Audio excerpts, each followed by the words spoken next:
it's natural when you're in a house that has a lot of DVDs that naturally over time you begin to pick up some classics, or you begin to view some classics that you've had in your house for a while.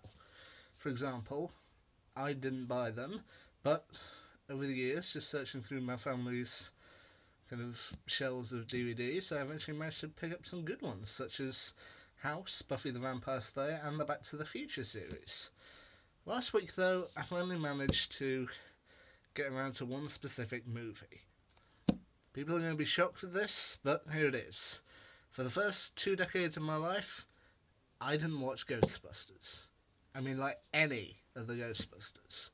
I didn't see the 2016 reboot movie when it came out last year. I was tempted to see it, but eventually didn't. I thought, I'll get it when it gets out on DVD. I didn't see the classic cartoon, The Real Ghostbusters. I didn't see the 1989 sequel, and I didn't see the original from 1984. I tried on 2 separate occasions to just sit down and watch the movie, and both times I kind of just got bored and switched off. Well, that was really the second time I got bored and switched off. First time I saw Bill Murray's character, Peter Dinklage, bullying an ESP grad student. I just thought, no. I switched off after that. But last week, I finally sat down, I watched it through, and you know what? I can see why it makes many people's favourite movie lists. I mean, the movie it's fun. I mean, it's fun, it's well done, it's held up incredibly well to this day. I mean, okay, some of the effects are a little bit dated, but you know what? It's a really good movie, and I can see why it makes a lot of people's lists. I mean, just sitting down and just watching all the actors trying to work out who's who, like Bill Murray, Dan Aykroyd, Rick Moranis, Sigourney Weaver. They were all really fun to watch. And you know what? I'm glad I saw it. Is it one of my favourite movies? Well, I've only seen it once, so I can't really draw a conclusion yet, but the 2 weakest movies on my favourite movies list, which some of you may know were A Cinderella Story and the 2004 Thunderbirds movie, they may get pushed off. They may be rearranging. Who knows, by 2018 Ghostbusters may have made the list. I mean, don't get me wrong,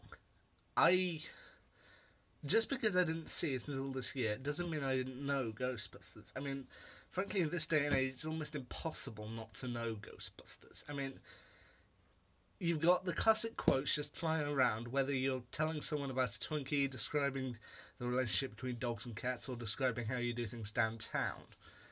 I mean, yeah, there are quotes everywhere, and even with modern media and everything on YouTube, it's kind of impossible not to know Ghostbusters in one form or another.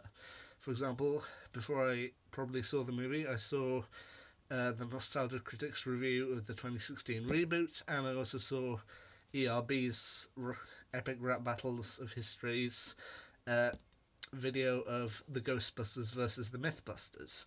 Yeah, to which, because I hadn't seen Ghostbusters at that point, my money was with the Mythbusters. But having seen Ghostbusters now, it's a little more evenly matched when I watch it again. So, yeah, I can see why, as I've said, I can see why it's a lot of people's favourite movies.